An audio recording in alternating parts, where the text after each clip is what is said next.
El tema obligado de conversación en tertulias y en programas como este, en paneles, sigue siendo el discurso del presidente Luis Abinader.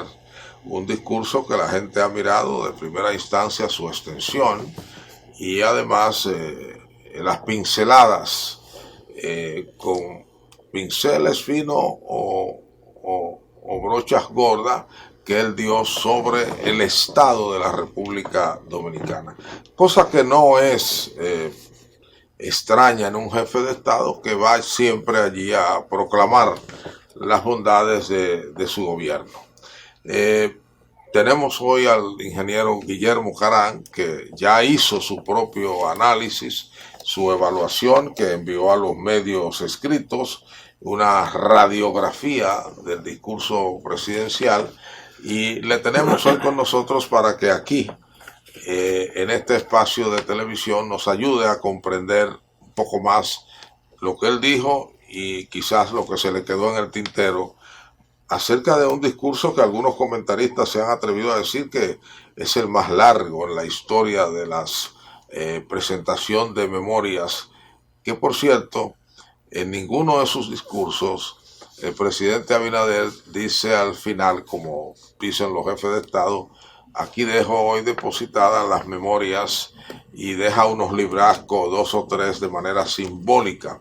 Pero bueno, después vimos una nota de prensa donde un día o dos después un funcionario de gobierno fue a entregar al Senado las memorias presidenciales, aquellos librascos que sirven como la memoria de la historia, donde luego los investigadores van a tomar notas para hacer sus historias, sus libros, sus ensayos, etc. El ingeniero Carán tiene todas las condiciones para ayudarnos a entender este discurso. Me imagino que él mismo muchas veces escribió pedazos de los discursos que el presidente Balaguer presentó en el mismo escenario, y bueno, conoce la mecánica interna y ahora está outsider que puede ver los efectos de esas piezas, de esos discursos para toda la nación, que es una obligación constitucional. De manera que quédese ahí, que el ingeniero Guillermo Carán, un hombre de Estado, es gobernador del Banco Central y es ministro, lo que hoy llamaríamos ministro de Economía, Planificación y Desarrollo, y muchos cargos más, nos va a analizar, a desmenuzar el discurso presidencial.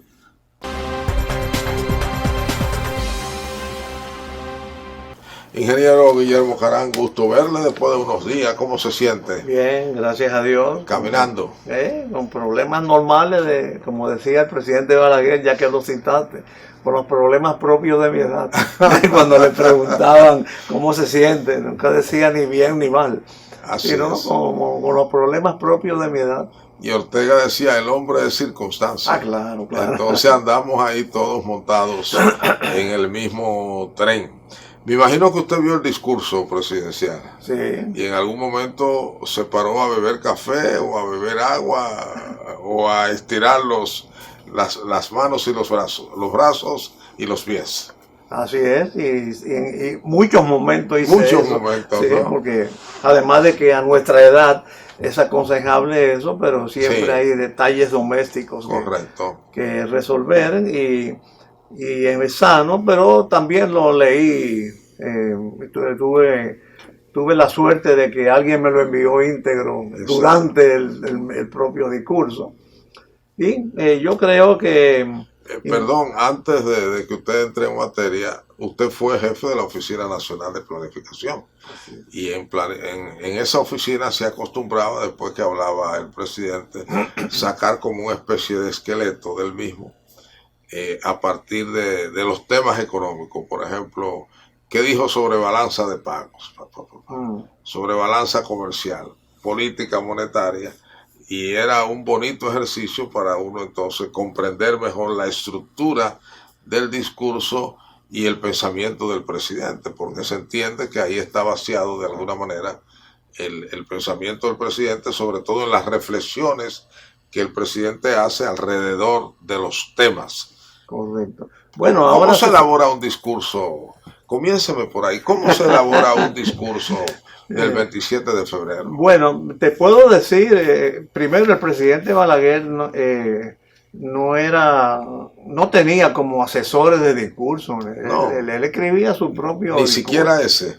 Sí, mira, incluso cuando a mí se me llamó el 14 de agosto del año 1986, me llama Minu Torres, a quien yo no conocía, de parte del presidente Balaguer, que si puedo pasar por la casa a las 2 de la tarde de ese día. Y yo dije, con mucho gusto, porque ya yo me imaginaba lo que era, ¿no? Ya. Y fui después con ese moloto de gente que había, y después de un rato esperando, la licenciada Minu Torres me sale y me dice que dice el presidente Balaguer que lo excuse, pero que le está dando unos toques al discurso. O sea, el presidente Balaguer hacía sus propios discursos, por supuesto propio de su intelectualidad. Naturalmente, como funcionario, uno les pasaba ideas, le pasaba párrafos, como tú muy bien dices, sobre todo lo que uno entendía que era importante y que era un logro destacado. Exacto, positivo. Y un desafío importante, Ya. que también el presidente Balaguer trataba de que no fuera todo pajaritos en el aire, sino que a veces llamaba la atención sobre problemas económicos. También recuerdo, y ya que me tocaste la fibra, que además es un tema, Balaguer es un tema que a usted le fascina. No, claro. Si no fuera porque Magali me prohíbe hablar de él, yo hablara mucho más de él. Pero recuerdo el primer discurso de él en el año 1967. Él dedicó gran parte de ese discurso a rebatir unas críticas que de Caonabo Javier, que la había escrito yo. El discurso completo está dedicado a eso. Y terminó invitándonos al gobierno. Así es. Pero él rebatió las críticas. Tratándolo como persona muy bien, dicho sea de paso. Bueno, pero incluso ahí él terminó el discurso. Por eso cuando me dicen que me critican el socialcristianismo de Balaguer, yo digo, no, pero que eso venía de viejo. Ahí nos invitó al gobierno. ¿Era socialcristiano, Balaguer? Yo creo que él tenía una simpatía, incluso en privado, en negociaciones políticas después. Él llegó a decirnos, si yo fuera más joven, estuviera junto con ustedes. Pero así le dijo a los comunistas también. Bueno, también porque él mismo, incluso Bellondino dice en uno de los libros publicados que cuando él salió del gobierno, buscándole nombre al partido, él pensaba poner el Partido Comunista Cristiano.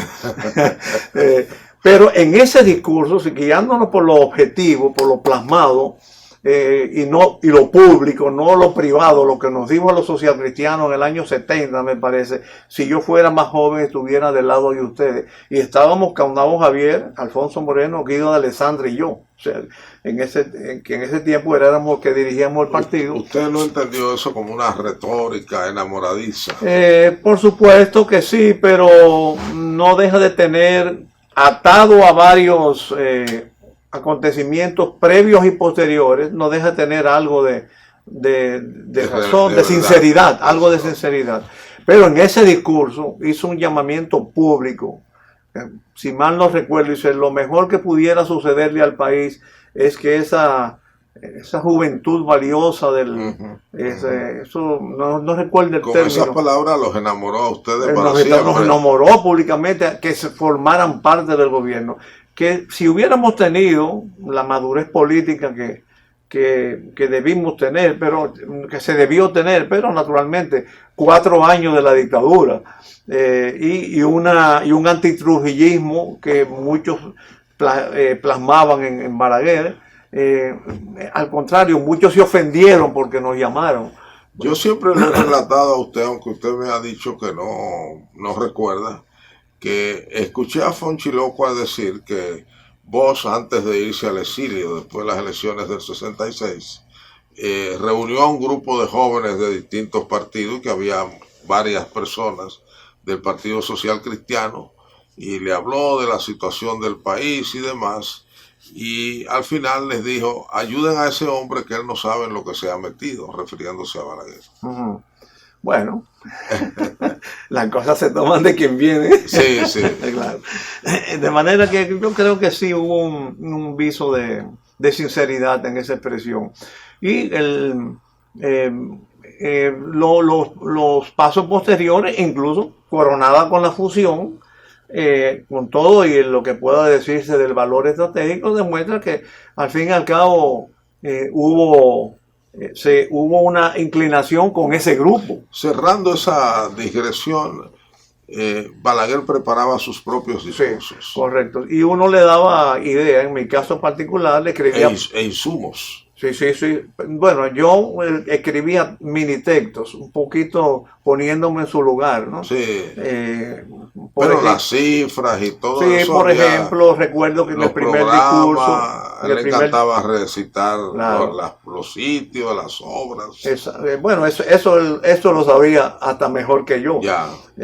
Recuerdo un día que yo fui a una actividad en Santiago Rodríguez, creo, y le dije de una carretera que la gente me pidió.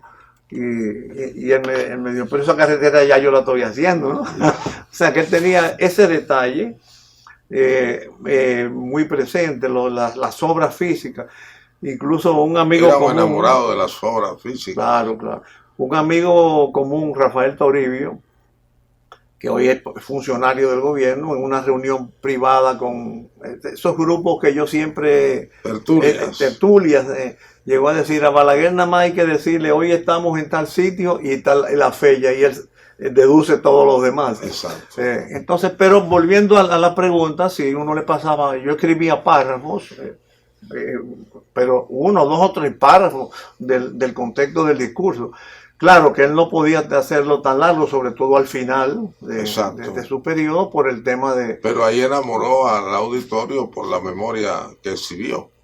Claro. Al final, con cifras y todo, aunque algunas equivocadas. Bernardo Vega una vez le sacó una relación de frases que no existían y se la atribuía a determinados personajes, o que la decía a medias, etcétera. Sí, bueno, pero uno siempre, eso es parte de un estilo, o sea, cuando uno está tratando de demostrar algo y no tiene espacio suficiente ni tiempo suficiente, uno acorta y acomoda lo que quiere señalar. Yo lo uso mucho, por ejemplo, cuando quiero hacer alguna referencia a la Constitución o a unas leyes que uno puede escribir ni hablar, uno cita lo más fundamental. En el caso del discurso reciente del presidente Abinader, en términos formales, ¿cuál es su valoración? Mira, creo, bueno, en términos formales. Exactamente. Por supuesto, muy extenso, yo creo que muy abundante de cifras. Yo no sé si eso coadyuva, porque normalmente, bueno, la Constitución habla de rendición de cuentas, pero también habla de un mensaje sobre los resultados esperados. Y las proyecciones. Y las proyecciones. Se supone que lo que hay en esa frase es que haya un mensaje esperanzador, un mensaje que anime a la población. O no esperanzador, pero que pinte la realidad. Y la capacidad de desafiarla. Y eso es esperanza. Sí, o sea, seguro, si hay un problema que uno no ve... Y ustedes los políticos son eso, vendedores de esperanza. Bueno, Napoleón decía que era un político es un vendedor de ilusiones. Exacto. Y Napoleón no es el caso de Bosch, que fue un estadista que se plasmó muchas cosas a la realidad. Oyendo el caso, el consejo que Balaguer La gente no quiere nunca escuchar las cosas como son. Eso es lastimero. Muchas veces los intelectuales y los políticos de oposición no lo entienden, pero usted no puede ir a presentarle el país, yo creo que tal cual, porque muchos serían capaces de suicidarse. Bueno, pero sin embargo, también hay cosas que la admisión cruda de la realidad es una señal de madurez y proporciona seguridad. Cuando Churchill dijo... Bueno, en la cultura dominicana. Bueno, eso pues, tendríamos que comenzar a inculcarlo. Sí. Pero cuando Churchill dijo en la Segunda Guerra Mundial solamente puedo ofrecer lágrimas, sudor y sangre, que lo citó Balaguer en el mismo discurso, sí, en el discurso de toma de posesión, en el 66, la gente no vio mal eso, porque comprendió que estábamos en una situación, en caso de Churchill, de guerra, y en caso de Balaguer, de posguerra. Pero en ese mismo discurso prometió democracia, que no la había en el país todavía, en realidad. Porque él dijo, no he venido aquí a ponerme las botas de así mismo es. Así. Entiéndase, no vengo a presentar una dictadura. Así mismo es. Yo no sé quién es más balaguerólogo, si usted o yo. Porque, y dicho sea de paso... Políticamente no es reivindicable. No, pero a propósito de eso, siempre es bueno insistir que ese ciclo democrático dominicano tenemos que preservarlo. Ya tenemos 57 años de democracia ininterrumpido con sus fallos, sí. Con sus sustos en cada proceso electoral, y eso debemos defenderlo a todo precio. Por eso los extranjeros nos admiran tanto. Lo otro es la tipicidad caribeña. Bueno, aparte de extenso, la estructura misma del mensaje. Creo que hubo una abundancia de cifras, pues, usé la expresión. ¿No obedecería eso a una lógica X? No entiendo. Alguien escribió traer a la memoria para que los dominicanos no olvidaran lo que él había hecho, porque él usaba una cifra de hoy, pero también de toda su gestión. Pero yo no sé si estratégicamente hablando, digo, cada presidente tiene su estrategia, tiene sus estrategas, pero yo no sé si el momento oportuno era este discurso, o quizás un discurso posterior. Hablaban de reelección, ¿no? Para despedirse o para abrir nuevos horizontes. Yo digo en esa declaración que tú tienes a mano, retomo una frase popular: el bosque no deja ver el árbol. A veces, y ese era el hilo que tenía con aquello del mensaje esperanzador. Si el propósito era el mensaje esperanzador, a veces la inundación de cifras no dejaba ver. Sí, claro. Eso es siempre que se escribe largo. Y hablando de finales de discurso, que tú señalabas muy bien, que Balaguer siempre entregaba los libros. Bueno, en aquel tiempo se ponían sobre la mesa presidencial. Así es. A veces Balaguer comenzaba diciendo, o eso fue clásico de él, que vengo aquí a depositar las memorias, qué sé yo cuándo, pero como está escrito ahí, yo voy a hablar de esta cosa. Pero hacía una síntesis de los aspectos que él consideraba más trascendentales. Pero era un discurso el de Balaguer excesivamente político, ¿no? Bien político.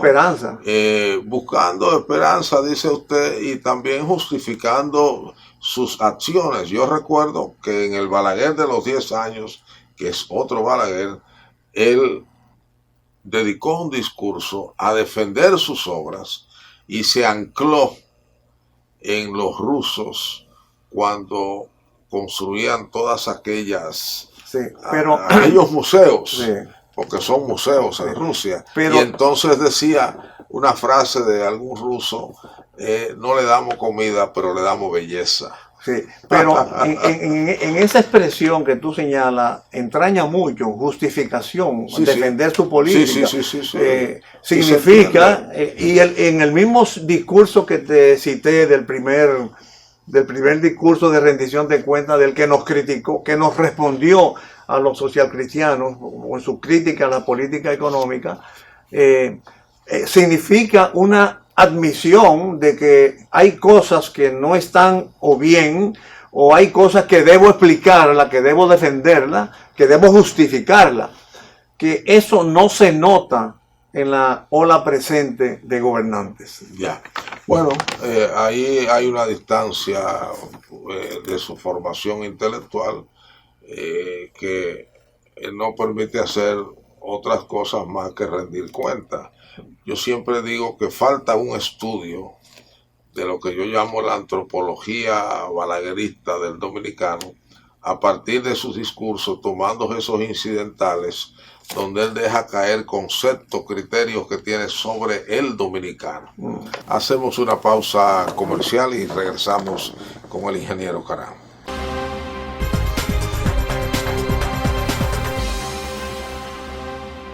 Si tuviéramos, ingeniero Carán, que escoger 2 o 3 elementos como lo que para usted fueran los esenciales de ese retrato que el presidente presentó con su discurso, ¿cuáles serían? Bueno, yo diría que una reiteración de posiciones, de cifras,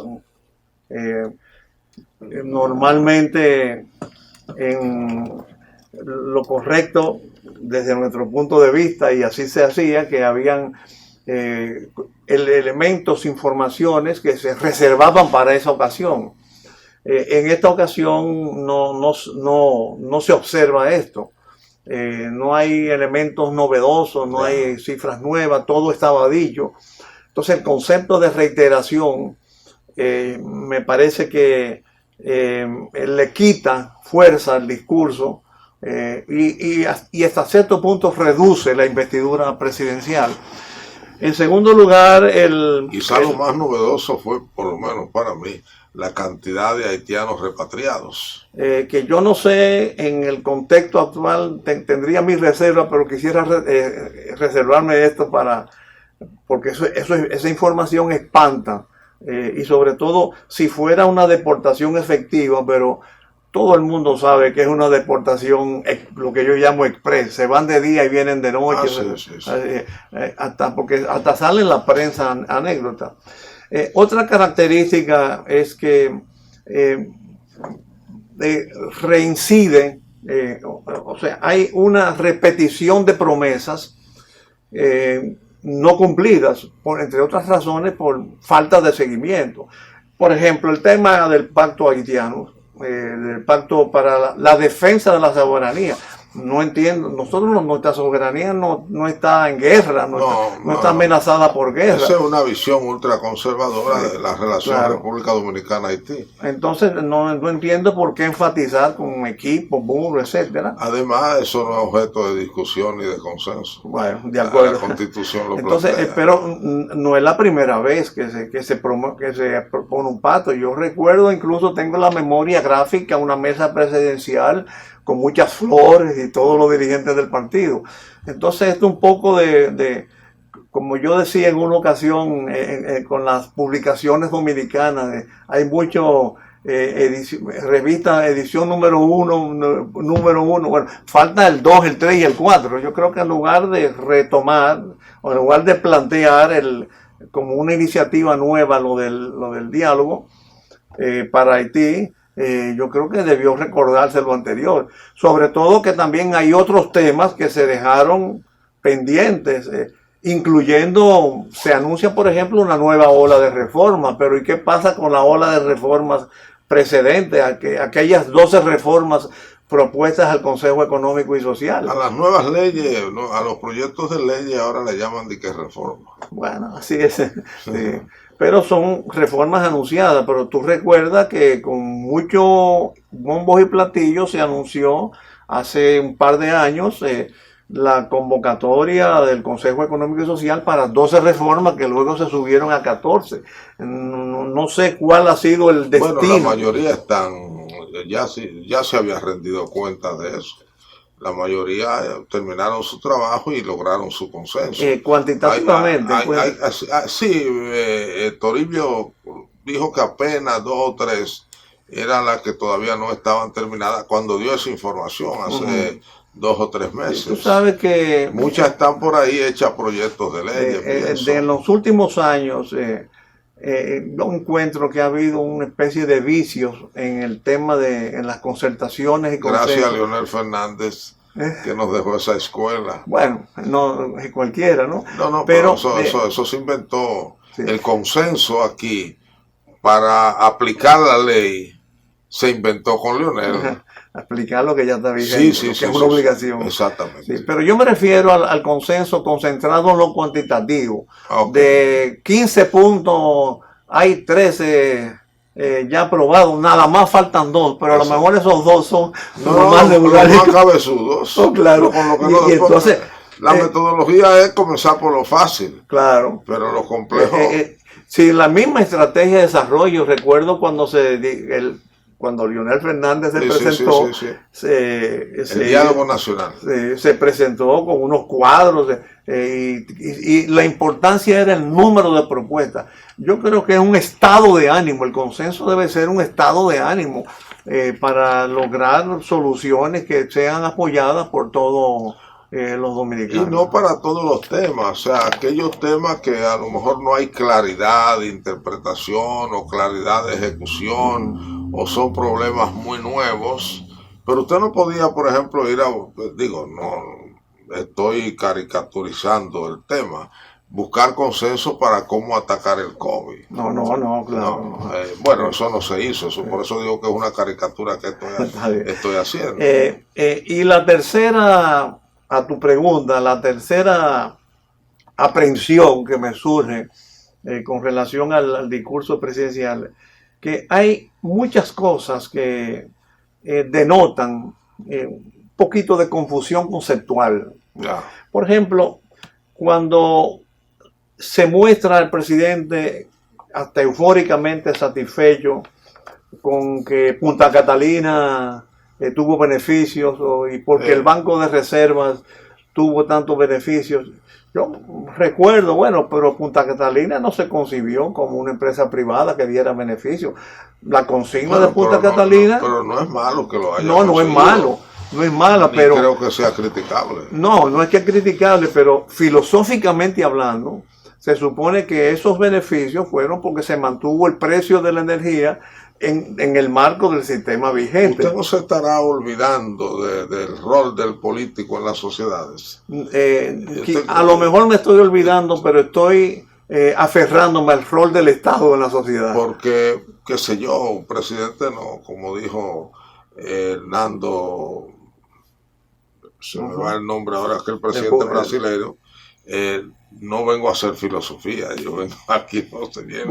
Al Estado se va a hacer filosofía. Un presidente no, pero los que no son presidentes o los que no somos presidentes sí debemos recordar cosas. Lo mismo del Banco de Reserva. Bueno, el Banco de Reserva tiene altos intereses, pero ¿por qué? Altos ingresos, viene altos beneficios, pero porque cobró intereses sobre préstamos en un clima de altos intereses. Yo vi esa observación suya y siempre mentalmente puse una anotación. Siempre hay razones para las cosas. Claro que sí. Claro, siempre hay razón. Y sobre el tema haitiano, por supuesto, está la concepción de ese pacto. O sea, convocarlo para defender la soberanía.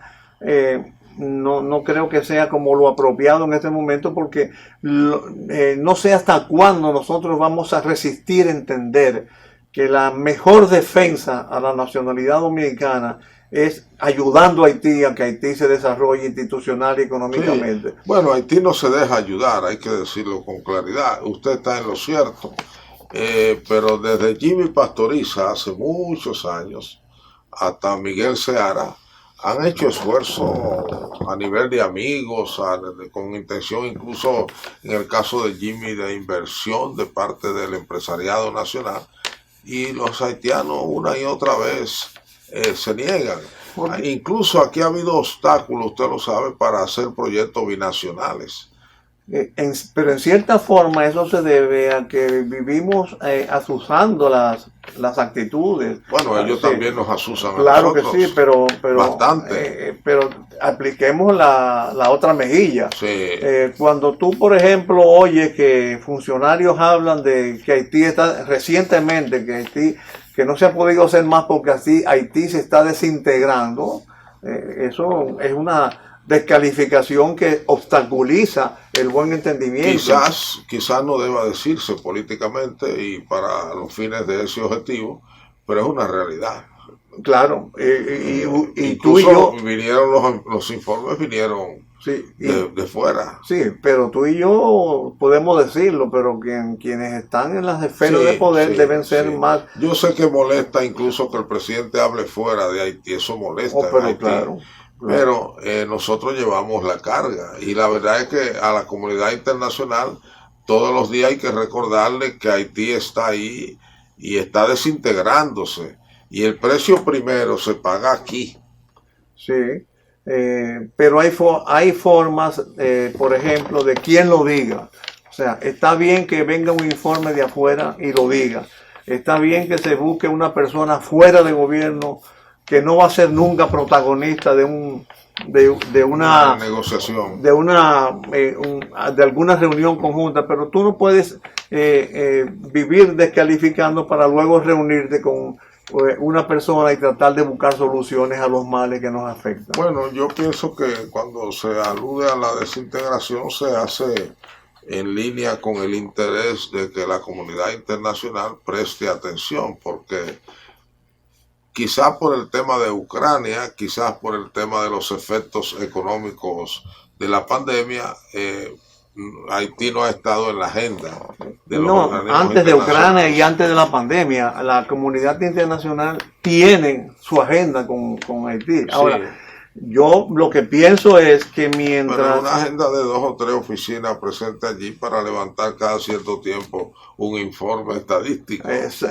Bueno, ahora hay una nueva en Naciones Unidas. Exactamente, una latinoamericana que ojalá no le pase como aquel argentino que fue canciller y que luego hizo un gran estudio, un latinobarómetro de las Naciones Unidas, que en el mismo mundo diplomático se dice que él no pudo, él fue encomendado por las Naciones Unidas para negociar y buscar una salida, y que no pudo porque él no salía del hotel, de presa del miedo, ¿no? Sí. Pero mira lo que yo pienso, mientras República Dominicana haga planteamientos a la comunidad internacional individualmente, mientras Haití solicite ayuda individualmente, no vamos a llamar la atención ni a conminar a la comunidad internacional.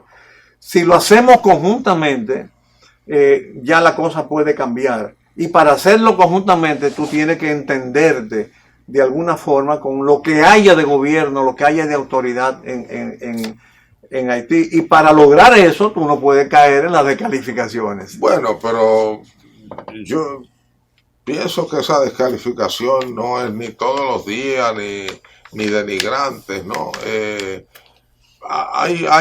Pero son frecuentes. Al gobierno dominicano creo que le interesa y quizás está bien que la comunidad internacional también sepa el peso que significa Haití para la República Dominicana, que es una realidad, sobre todo para que a la hora de esos técnicos puros hacer sus críticas tomen en cuenta el contexto. Es que lo saben y no actúan porque lo quieren. Bueno, entonces nosotros tenemos que defendernos. Bueno, de acuerdo. Tenemos que defendernos. De acuerdo. Y esa es. Pero a mi juicio, la única forma de cambiar el sentido de las cosas, del ritmo de actuación de la comunidad internacional, es mediante una solicitud de acción conjunta, un programa de cooperación. ¿Pero y cuántas veces no se ha hecho eso? Este mismo gobierno, en los organismos internacionales. Pero precisamente, y es otro de los... Todos los discursos del presidente fuera casi han estado dedicados no, a eso. fueron ¿Y fueron... del canciller? No, los discursos del presidente fueron de lamentaciones individuales, de quejas individuales. Invitando a la comunidad internacional. Invitando unilateralmente. Bueno... se comienza por uno, claro, y se va sumando, porque los países centroamericanos han hecho suyo el reclamo. Mira cómo CARICOM también acaba de hacer un planteamiento. CARICOM siempre ha estado, usted sabe, porque usted es un hombre de gobierno, en contra de todo lo que proviene de República Dominicana. Y CARICOM es de los que cree que aquí somos verdugos de los haitianos. Bueno, pero precisamente... Pero ellos, sin embargo, tienen una posición más dura hacia Haití que nosotros. Exactamente. Incluso por razones hasta raciales. Y razones territoriales, uno lo entiende, que son islas muy pequeñas y esa carga humana sería terrible. Pienso que hay que hacer un gran esfuerzo para cambiar el esquema de operaciones y de funcionamiento y de planteamiento aunque tengamos que recurrir a Francisco de Asís o a cualquier otro santo o, que vuelva a recordar la importancia del intercambio de mejillas. Usted me hizo 3 observaciones sobre el discurso como partes esenciales y las 3 críticas. ¿Qué le vio de positivo usted al discurso? Bueno, indudablemente las obras, el presidente anunció un recuento de las obras. Yo creo que siempre ha sido un propulsor de la inversión pública. Al contrario, vivo incitando a que se invierta más. Él anunció 90.000 millones de pesos en inversiones. Por supuesto, no todo el gasto de capital presupuestado, fue 140.000 millones de pesos, son inversiones públicas. Exacto. Pero hay unos 50.000 millones de gasto de capital que a lo mejor fueron transferencias al Banco Reserva o al Banco Agrícola, no al Banco Reserva. Pienso también que el anuncio de los proyectos sociales, la generación de empleo y por supuesto la reiteración del comportamiento económico, que fue un elemento que no es que yo critico que no le dejaron al presidente la reiteración de las buenas noticias, el anuncio de las buenas noticias, pero el cuadro económico dominicano yo sigo viéndolo positivo, no tengo ningún temor de colapso. Pienso que en los dominicanos subyace un sentimiento nacional de superación que fue destacado en el discurso, y tengo la confianza de que los problemas que estamos enfrentando podrán ser enfrentados gracias también a las observaciones que todos los sectores de la vida nacional viven haciendo. En el próximo segmento, que será el último, hablaremos sobre la dimensión política del discurso.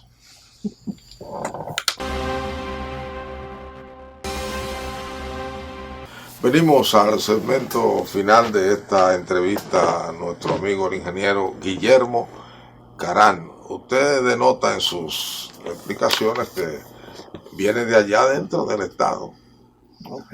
Es una gran ventaja, debe ser conocer cómo se maneja la dinámica del Estado. Ingeniero, el gran afán de los comentaristas, casi todos, y de los políticos de oposición, era ver si había o no una intención reeleccionista en el discurso. Pero el presidente, y aquí recurro a un tema que le gusta a usted también, utilizando la técnica balaguerista del suspenso político, no habló de reelección, de continuidad, de próximos años, aunque algunos articulistas echaron mano del contexto, de esto, aquello, para ver que sí que había una intención reeleccionista. En su visión, en su saber, ¿sí o no? Sí, sí, pero no lo veo mal. O sea, por supuesto, en mi caso no puedo decirlo. Lo extraño sería que usted lo viera mal. No lo veo mal porque en realidad yo no me opongo a la reelección, a la repostulación. Ya, exacto. Y no le veo... pienso, y quizás también está influenciado por mi propia edad. O sea, yo no soy... Como dijo el presidente Balaguer una vez, que en las elecciones del 2000, que uno de los políticos, Danilo Medina, se presentó como el candidato de la modernidad.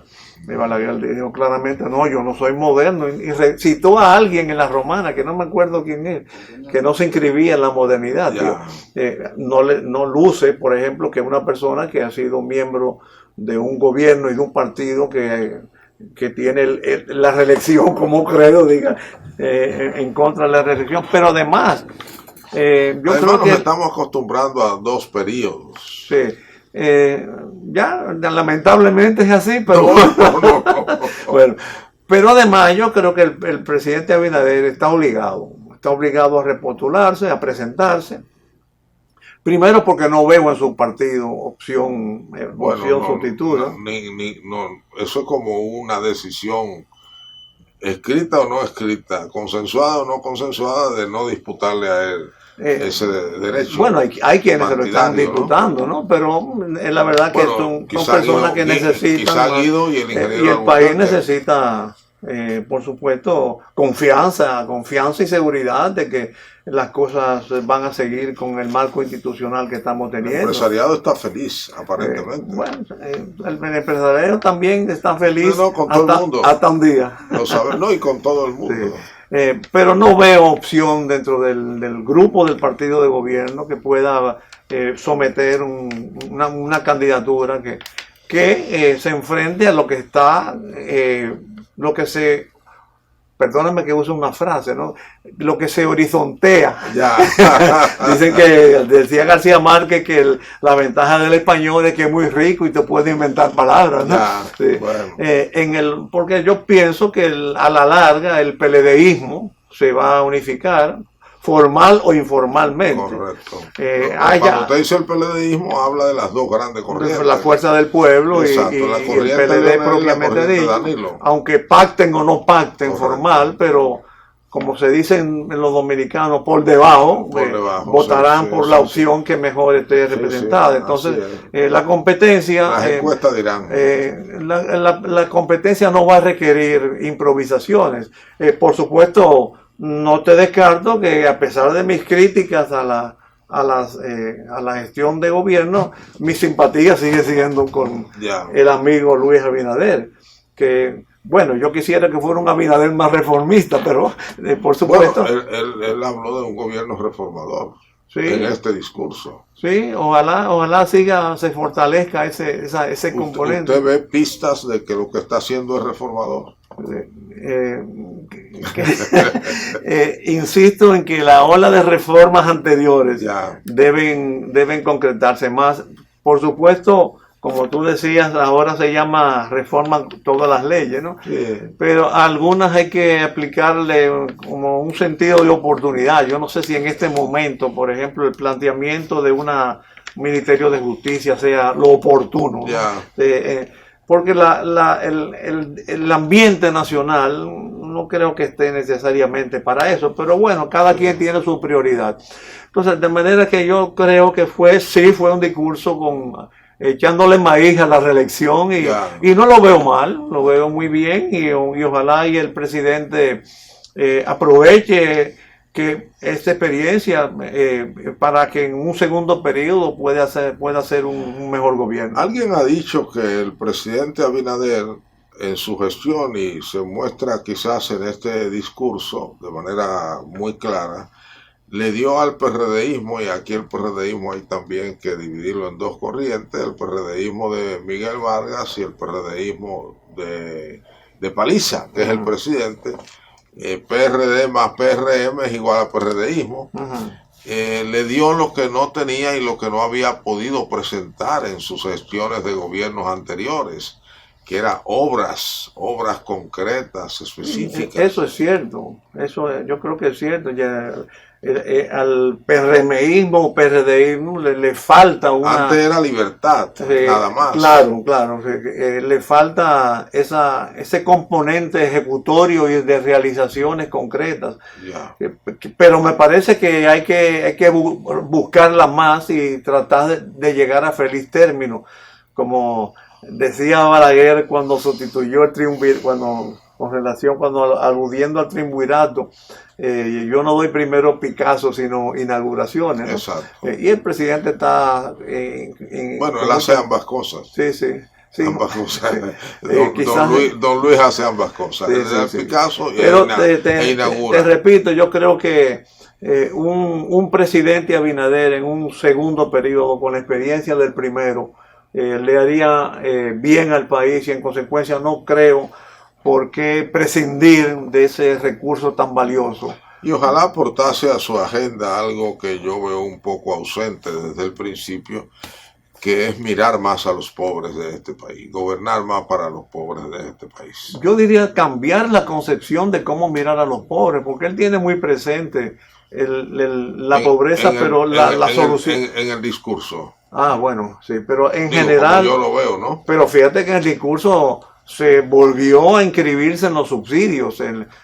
Fue un defensor vehemente de los subsidios. Los subsidios era el sistema mismo lo exigía. Si no hubiese ese subsidio, para mí, la rehabilitación de la economía dominicana en tan poco tiempo, relativamente después de la pandemia, se explica un poco, no todo, pero un poco por esos subsidios. Sí. Pero yo creo que mantuvo la capacidad de consumo de la gente. Sí, pero hoy en día ya hay que revisar ese concepto.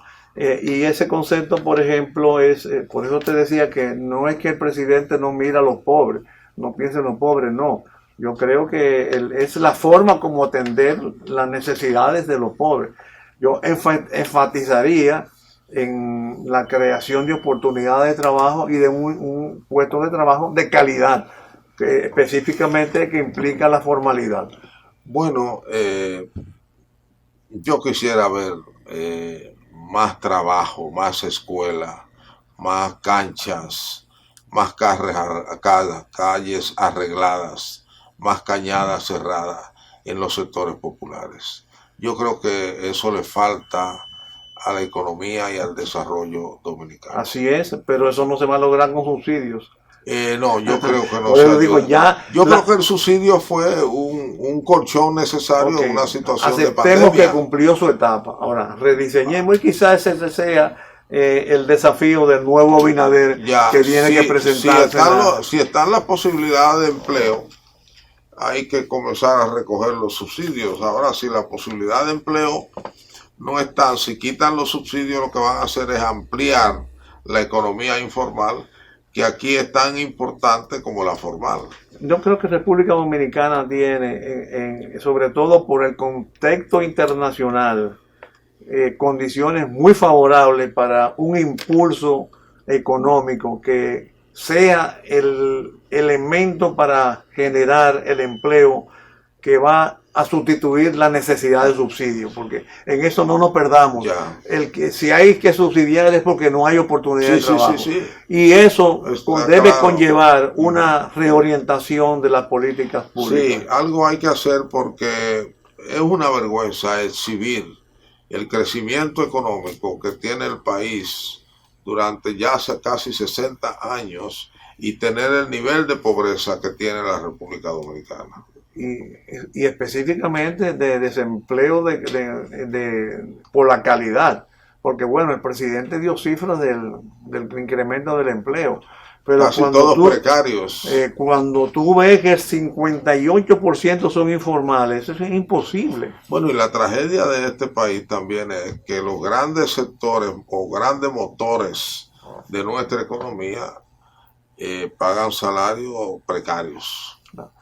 Mira, hablando del efecto de la informalidad, hasta desde el punto de vista fiscal, cuando tú tienes una informalidad del 58%, que significa que los empleadores también son informales, y cuando tú oyes a ciertos grupos de economistas hacer una reforma fiscal para aumentar la presión fiscal, si tú disminuyes la informalidad, automáticamente aumenta la presión fiscal. Sí, exactamente, por gravedad. Y también ha habido holgazanería en no buscar una solución fiscal a la economía informal. Temores y acomodaciones. Sí, pero ahí el monotributo está ahí y ha dado resultados en muchos países.